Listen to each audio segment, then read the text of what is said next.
Hey everyone, welcome back to the Haunted Corner.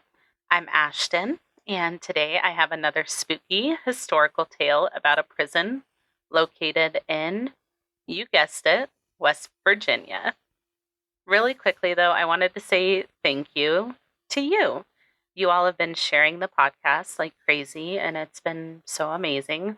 So thank you so much. Continue to rate and review wherever you listen and share with your friends. I really appreciate it. All right, let's get into the episode. In 1863, at the height of the American Civil War, West Virginia seceded from Virginia to side with the Union in the North. So, because the state was newly formed, they were in need of public institutions, including prisons. Between 1863 and 1866, Governor Arthur Borman lobbied the West Virginia legislature for a state penitentiary, but was repeatedly denied. At first, they directed him to send the prisoners to other institutions out of state, and then they directed him to use existing county jails, which turned out to be inadequate to the needs of the state. Many of the criminals were jailed in a small structure in nearby Wheeling, but it quickly became overcrowded, and in 1865, 9 inmates escaped. So after that happened, the state legislature was finally like, okay, guess we should probably do something about this. So in February 1866, they approved the purchase of land in Moundsville to build a state prison. 10 acres of land were purchased just outside of the then city limits of Moundsville for $3,000. Located on the banks of the Ohio River, the town of Moundsville derives its name from the many Adena Indian burial mounds located here. It's not far from Wheeling, which was the capital at the time, so it was a good location for the prison. As a temporary fix, the state built a wooden prison to house the prisoners in while they assessed the design plans for the new penitentiary. They had chosen a modified version of the design of Northern Illinois Penitentiary at Gillette. Its Gothic Revival architecture, quote, exhibited as much as possible great strength and conveyed to the mind a cheerless blank indicative of the misery which awaits the unhappy being who enters within its walls, end quote. It's like a little on the nose there, but the building would be constructed of stone, complete with turrets, battlements, and lancet windows, giving it the appearance of a fortress. The first building that was constructed using the help of inmate labor was the North Wagon Gate, which was made with hand-cut sandstone quarried from the local site. Work on the first phase of the prison continued until 1876, when it was completed at a total cost of $363,000. The north and south cell block areas both measure 300 by 52 feet. The north wing was initially used as a kitchen, a dining room, and a chapel before additional cells were added in the 1890s. In between the cell blocks is the 4-story administration building that included space for female inmates on the 3rd floor and personal living quarters for the warden and his family on the 4th floor. The 2nd floor served as a hospital. The stone walls are 5 feet thick at the base, and they taper to 2.5 feet at the top. The facility officially opened in 1876, at which time it housed 251 inmates, some of who had helped to build the prison. Afterward, more facilities, workshops, and outbuildings were constructed, including a wash house, a bakery, and a hospital inside the North Recreation Yard. As time went on, improvements were made to the prison. Steam heat was added in the 1870s, and coal lamps were replaced by electricity in 1900. An elevator and a porch were installed on the administrative building. In the early 1900s, the prison featured a carpentry shop, a paint shop, a wagon shop, a stone yard, a brick yard, a blacksmith, a tailor, a hospital, and a bakery. At the time, revenue from the prison farm and inmate labor helped fund the prison, actually. By the 1920s, the female inmates were moved from the administration building to a separate two-story building located in the northeast corner of the North Recreation Yard. This building had its own dining room and kitchen in addition to cells. A high wall enclosed this section from the main part of the prison, and during this time, approximately 50 women were employed in part of the shirt shop making collars and cuffs for the shirts that were made by the male prisoners. The other women were employed in domestic work within the prison. The prison housed around 80 female prisoners until 1947, when a new facility was opened in Pent Springs, West Virginia, and the women were transferred there. A prison coal mine located a mile away opened in 1921, and this was a pretty good thing for the prison. It filled lots of needs for the prison. It filled the prison's energy needs, and it saved the state an estimated $14,000 a year. So at that time, that was a lot of money. Some inmates were allowed to stay at the mine's camp under the supervision of a mine foreman. During this time, prison conditions were pretty good, with the warden's report stating, quote, "Both the quantity and the quality of all the purchases of material, food, and clothing have been very gradually but steadily improved, while the discipline has become more nearly perfect and the exaction of labor less stringent," end quote. Education was also a priority for the inmates, and a school and library were built in 1900. The library had over 5,000 books, and at one time, the prisoners who couldn't read were required to attend night school, and other educational classes and enrichment programs were also available for all inmates. By 1929, overcrowding had become such a problem that expanding the prison was a top priority. 3 men were assigned to a 5 by 7 foot cell before this time, with 2 prisoners sleeping on the bunks and a third sleeping on a mattress on the floor.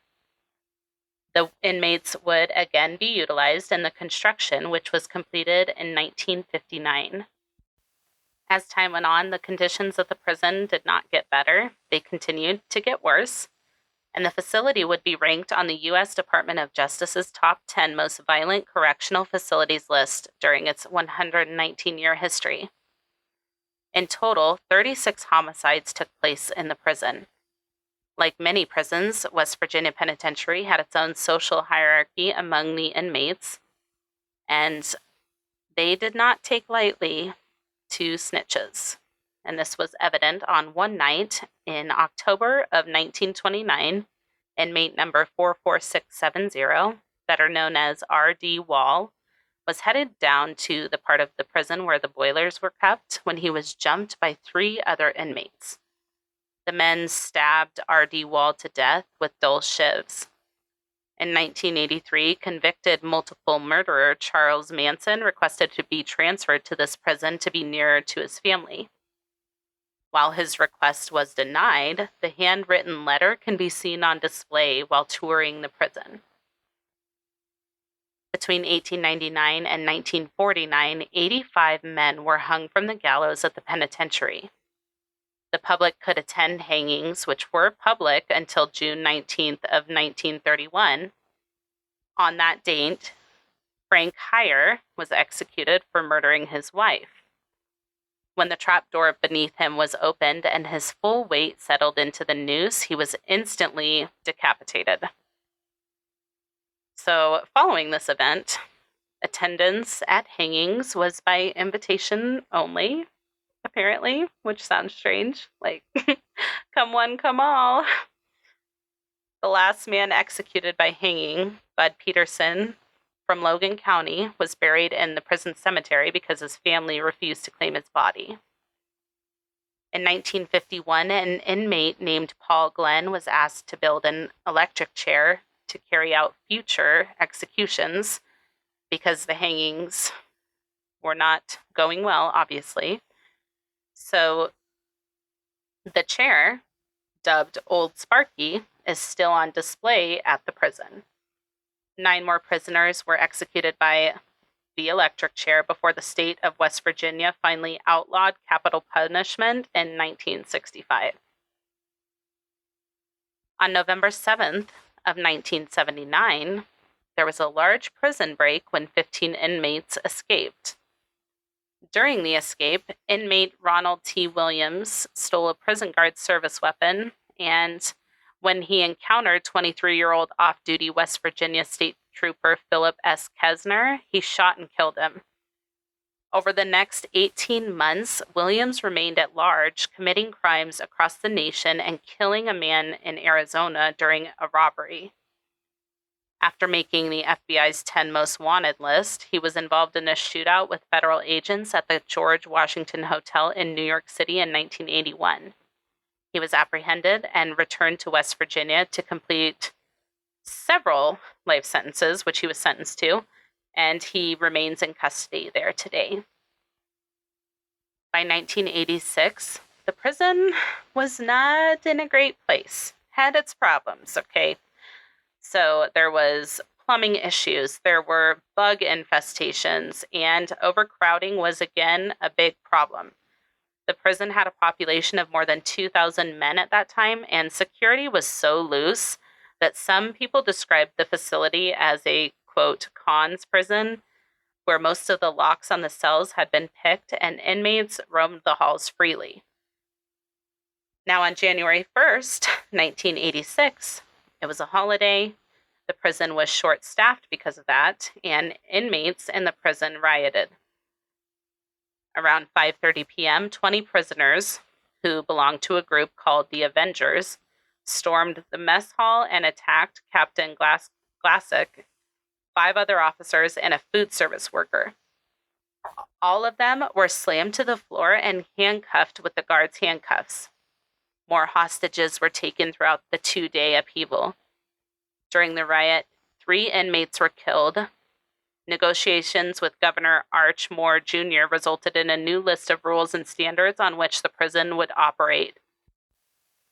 None of the hostages that were taken were seriously injured.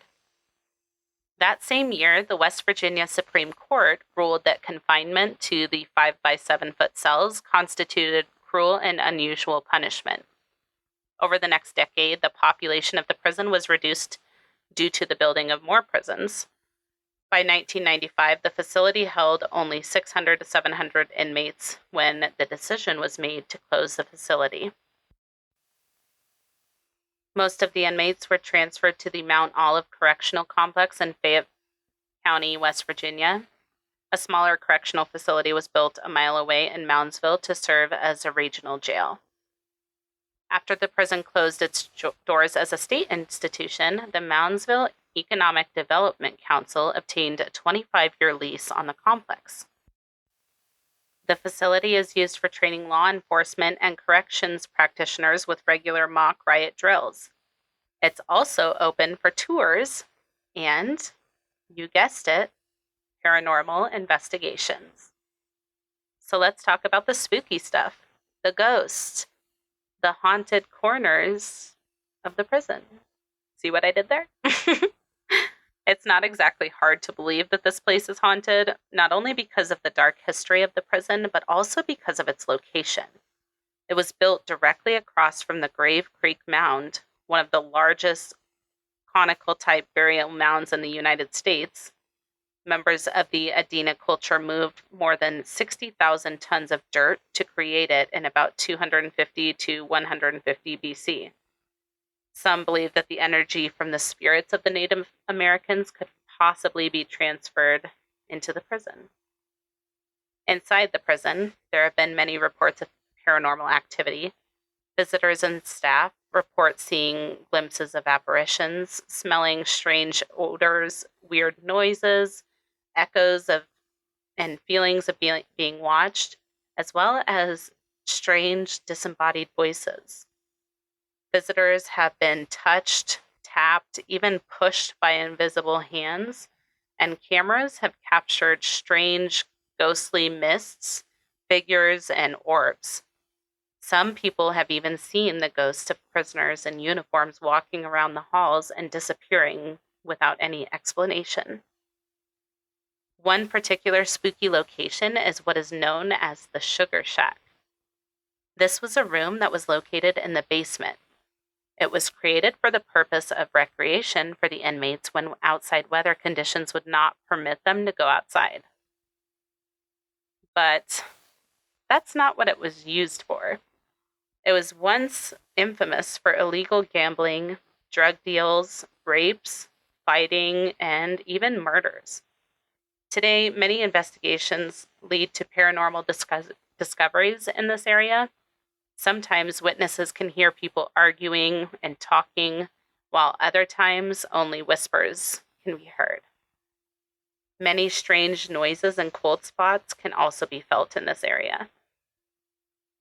Some of the paranormal hotspots include death row, the psych ward, the chapel, the showers, the boiler room, and the dining room. In the solitary confinement area, people have often reported feeling cold spots as they walk through and feeling as though they've been touched with no explanation.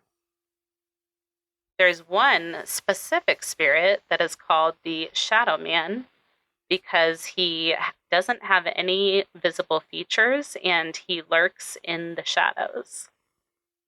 He's been described as appearing like a dark shadow that's very intimidating and very scary. A specific haunting involves the victim of a botched hanging at the prison. The man's name was Orville Adkins.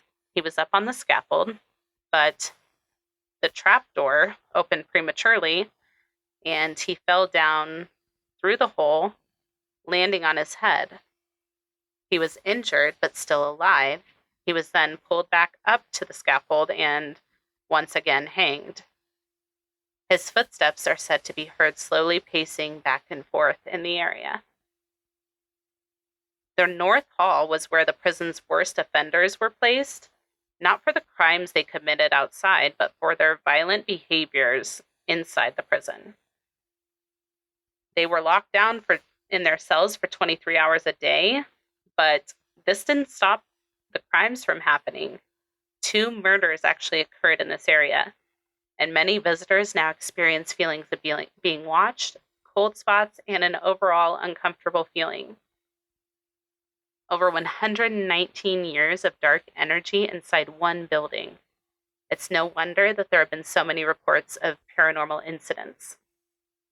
Have you experienced anything at the West Virginia Penitentiary? If so, I would love to hear about it and share your story on the podcast. So let me know. And that is the history of the West Virginia Penitentiary. Thank you for tuning in today. I hope you enjoyed the episode. The sources for today's episode will be listed on the blog post for the episode at www.thehauntedcorner.com. This is where I will have pictures of the prison as well, all the sources that I used, plus a lot more. So I'll link to the blog post in the show notes so you can head over there and check it out. Check out the other episodes of The Haunted Corner, available now wherever you listen to your favorite podcasts, with new episodes dropping every Monday and Thursday. If you're enjoying the podcast and would like to share your support, head on over to Patreon. This is where you have access to all the Patreon exclusive content. You get the regular episodes early before anybody else. You'll get a exclusive Haunted Corner sticker if you support at the $5 per month level. And you'll get episodes that no one else has access to. So head over to patreon.com/The Haunted Corner to join now. Follow us on social media at The Haunted Corner on Instagram, Facebook, YouTube, and TikTok. If you're enjoying the podcast, please be sure to tell a friend. If you have a case suggestion or a correction to share, or a spooky or, true crime tale, anything you want to share with me, please send it to thehauntedcorner@gmail.com or submit it through the website. Until next time, be kind and take care of yourselves, and we'll see you soon. Bye.